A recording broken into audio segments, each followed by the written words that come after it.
জামাই গেছে শ্বশুর বাড়ি, শাশুড়ি মা রাঁধছে মূলা দিয়া গরুর গোশত, মূলা দিয়া মাছ, মূলার শাক, মূলার সালাদ, মূলার ডাল, সব মূলা। জামাইকে সর্বনাশ।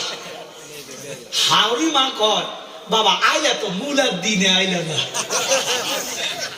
জামাই কয় বেড়ি মূলার দিনে আইলো এই অবস্থা, তো মূলার দিনে আইলে তো মূলা খেতে বাদ দিল বাবা। মূলারে হালা করি না, মূলা অনেক ভালো জিনিস, মূলা খাইলে অনেক উপকার হয়, খাইয়ে ভালো সবজি, আলুর চেতে ভালো।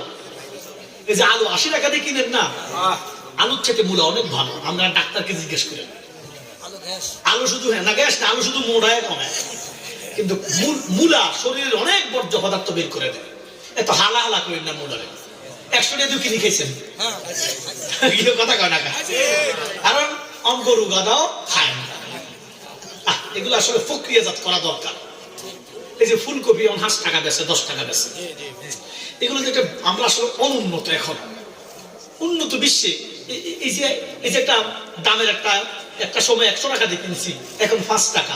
এটাকে যদি একটা ব্যবস্থা করা যেত, কথা কর ঠিক কিনা, আমরা আসলে ওই পর্যন্ত প্রযুক্তিতে আমরা আগাইতে পারি নাই। কেমনে আগাইবো? একজন উঠতেছেন আর 10 জন টানি না ভাইলা। ওই 7টা দুজক আর কি। দুজক কয়টা? জোরে কর না। একটা ভিতরে দিছে বাঙালি করে, সব বাঙালি। আল্লাহ যাও তোমরা সব এটা যাও, এর মধ্যে কোনো ফেরেশতা নাই। আর সব দুজকের ভিতরে ফেরেশতা আছে, দারওয়ান। এবার অন্যান্য দুজকিরা কয় আরে ওটার মধ্যে যদি দিত কোনো ফেরেশতা নাই, উনি জান্নাতে যাই দিতেন। আরে ওটার মধ্যে ফেরেশতা লাগে না, একজন উঠতে লাগলে দর্শন বাঙালি খাচ্ছেদের মানুষ। কেউ কারো ভালো চাই না, কেউ কারো ভালো চাই না, শুধু ক্ষতি আর ক্ষতি। এই জন্য এগুলা মানুষের কাম না। আল্লাহ আমাদেরকে মানুষের কল্যাণ করার তৌফিক দেন, বলেন আমিন।